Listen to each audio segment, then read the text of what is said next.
First of all, the principal demands from Mr. Netanyahu, which have been repeated by Mr. Trump, are number one, no nuclear enrichment. Number two, you've got to reduce your ballistic missile capability, dismantle some of your missiles. Nothing that can reach Israel is acceptable. And I think the last part is that Iran has to abandon its allies in the region in the event that anything in the future happens involving Israel. And I think that's an impossibility. Now, supposedly, the Iranians have said they will talk about the nuclear enrichment matter.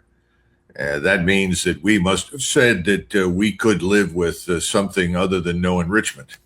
But again, that was Mr. Netanyahu's position, no enrichment whatsoever under any circumstances. Now, the difference is that we can't sustain anything for more than 10 days to 2 weeks. That's the fact. That means you've got to achieve your aim of causing the state to disintegrate in that interim period, that 10-day period. There are problems with it, and the problems are also regional. And when you hear people say this will not just be a war between the United States, Iran, and Israel, this will become a regional conflict, is because the states that surround Iran and Israel and are near Iran and Israel, like Turkey, they're very concerned that this could produce waves of refugees. It could pour into their countries, further destabilize their societies, and create a truly regional crisis. The Israelis don't care about that. They would welcome that. They see anything that leads to the destruction of the Muslim states in the region as a good thing. And the more destroyed and fragmented and divided they are, the better. Now, Doug, I can't help but remember what happened with the Houthis, because we had this overwhelming combat power advantage over them, and yet we could not submit or crush them into submission, and we couldn't stop all their missiles. They continue to be able to do that. Iran now has plenty of time and experience from last year to understand how to harden their capacity and to disperse their capabilities. It doesn't seem to me that they would go quite so easily as what Jack Keane's talking about. What do you think?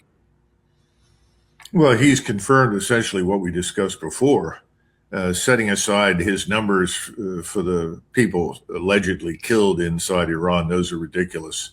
I don't know about the numbers of people jailed, but there was a concerted effort by MI6, Mossad, and the CIA working together to overthrow the regime. It was a substantial effort. You know, we've talked about that, 40,000 Starlight terminals. The Chinese and the Russians, certainly in their intelligence apparatuses, came to their rescue and helped them eliminate most of those problems.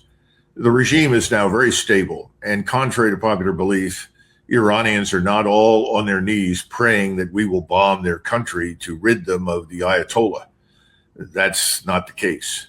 Iranian nationalism is a very powerful force. It's imparted a great deal of cohesion to the society. I'm skeptical that it can work for the reasons that you cite, because after all, the Houthis were very small in a very small area. This is an enormous area the size of Western Europe, and I think 93 million people. So I'm skeptical.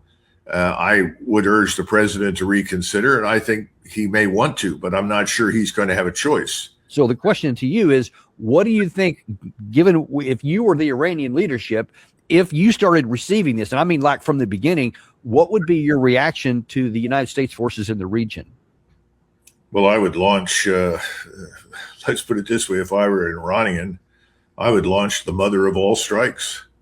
And I would target Israel and all of our bases. Those would be my priorities. I would watch carefully to do everything I can to maintain an effective air and missile defense.